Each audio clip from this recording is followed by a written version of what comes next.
नमस्कार. श्री ब्रह्मचैतन्य महाराज गोंदवलेकर प्रवचन. आज 8 एप्रिल. शंका न ठेवता नाम घ्यावे. नामस्मरण करायला सांगितले की लोक सबबी सांगतात, पण खरोखर नामस्मरण करण्याच्या आड काहीच येत नाही. काम करीत असताना सुद्धा उगाचच इतर विचार मनात येतातच ना. मग तसेच नामस्मरण करायला कोणती अडचण आहे? उगाच दुसरे विचार करण्यापेक्षा भगवंताचे नाम घ्यावे हे बरे नाही का? वेळ सापडताच तो व्यर्थ गप्पागोष्टीत न घालवता नामस्मरण करावे. श्रद्धा ठेवून करावे. 2 प्रवासी पायी जात होते. त्यांना भूक लागली. जाताना एक आंबराई लागली. त्यांनी मालकाला विचारले, आंबे घेऊ का? मालक म्हणाला, 15 मिनिटात जितके आंबे खाता येईल तितके खा. दोघांपैकी एक होता. तो मालकाजवळ चौकशी करू लागला. या शेताला पट्टी किती? मालक कोण? वगैरे पुष्कळ विचारपूस करू लागला. दुसरा मात्र भराभर आंबे खाऊ लागला. इतक्यात 15 मिनिटे झाली. मालकाने सांगितले, वेळ संपली, आता तुम्ही जा. एकाचे पोट भरले, दुसरा मात्र उपाशी राहिला. या गोष्टीवरून हे ध्यानात घ्यायचे की नुसते प्रश्न विचारण्यापेक्षा श्रद्धा ठेवून नाम घेऊ लागावे. नामाचा अर्थ आपल्याला जरी कळला नाही तरी तो भगवंताला कळतो. म्हणून नामाचे महत्त्व कळो वा न कळो नाम हे घेतच राहावे.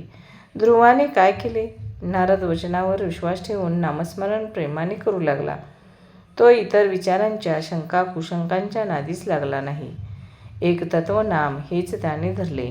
म्हणून त्याला नारायण प्रसन्न झाला. संत निस्वार्थी असतात.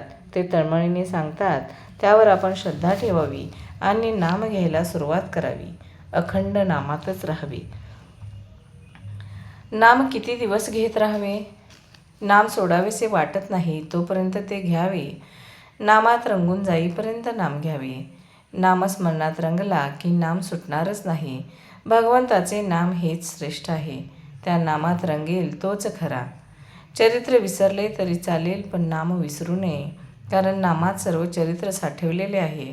ज्ञान, उपासना, कर्म वगैरे मार्ग आहेत, पण सर्वात नामस्मरण ही सोपी साधन आहे. एक मोठा किल्ला होता. तो अभेद्य होता. मुंगीलाही आत प्रवेश होणे अशक्य असा तट होता. पण त्याला एक मोठा दरवाजा होता. त्याला एक मोठे कुलूप होते. एकाला त्याची किल्ली मिळाली, मग प्रवेश सुलभ झाला. तसे नाम ही किल्ली आहे. परमार्थ कितीही कठीण असला तरी नामाने तो सुसाध्य असतो. नामावर प्रेम आणि श्रद्धा बसत नाही अशी तक्रार करतात. संत वचनावर विश्वास ठेवून अखंड नाम घ्यावे, त्यानेच समाधान होईल. आपण रोज उठल्यावर भगवंताचे स्मरण करण्याचा नियम ठेवावा. स्नान वगैरे गोष्टी झाल्या तर कराव्याच, पण त्या वाचून अडून बसू नये. धन्यवाद.